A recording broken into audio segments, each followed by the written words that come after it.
3 లక్షల కోట్ల బడ్జెట్ పెట్టాను. మరి నువ్వెట్లా ఇవన్నీ హామీలు ఇచ్చినావు అని ఒక ఆయన అడిగాడు. 3 లక్షల కోట్ల అప్పు ఉంది, ప్రతి సంవత్సరం 3 లక్షల కోట్ల ఆదాయం ఉందని బడ్జెట్ పెట్టాను. 3 లక్షల కోట్ల అప్పు ఉండి 3 లక్షల కోట్ల ఆదాయం ఉంటే ఓసి ఇదెంత సంసారం చక్కదిద్దొచ్చని నేను అనుకున్నాను.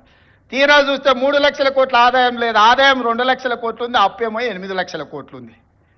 ఇక చెప్పురు మీరు అందరు కూడా చదువుకున్న వాళ్ళు ఐఏఎస్లు ఐపీఎస్లు అయినారంటే మీరు కూడా లైఫ్ టైం కష్టపడి మీరు ఎన్నో ఎగ్జామ్స్ రాసి ఇక్కడికి వచ్చిండ్రు.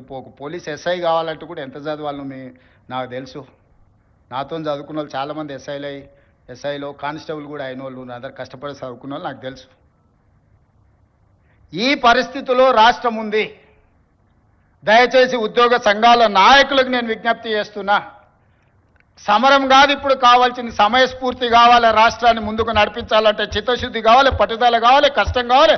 మన రక్తాన్ని చెమటగా మార్చి మనల్ని నమ్ముకున్న 98% ప్రజలకు సేవలు అందించాలి.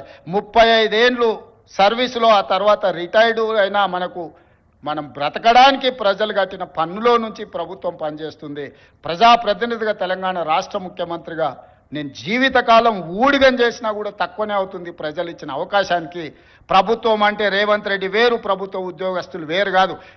మేము కలిస్తేనే ప్రభుత్వం. మనం పాలకులం కాదు, మనం సేవకులం. ప్రజలకు సేవ చేయడానికే ఇక్కడ ఉన్నాం.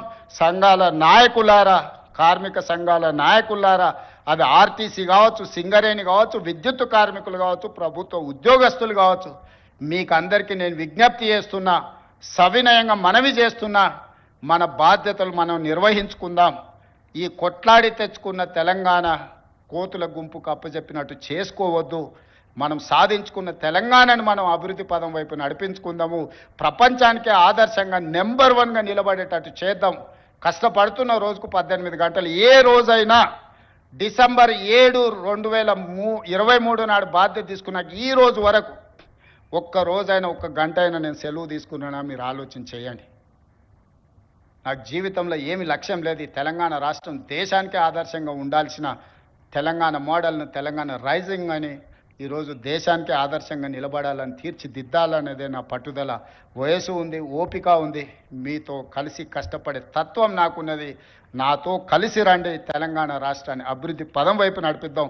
పోలీస్ మిత్రులందరూ కూడా నా విజ్ఞప్తి, మీ కుటుంబాలను ఆదుకునే బాధ్యత నాది. శాంతి భద్రతలు కాపాడండి, డ్రగ్స్ మీద ఉక్కుపాదం పెట్టి తొక్కండి, సైబర్ క్రైమ్లను నియంత్రించండి. మనందరం కలిసి రాష్ట్రాన్ని దేశానికే గొప్పగా తలమానికంగా తీర్చిదిద్దుదామని మీ అందరికీ తెలియజేస్తూ మీ అందరి దగ్గర సెలవు తీసుకుంటున్న మిత్రులారా.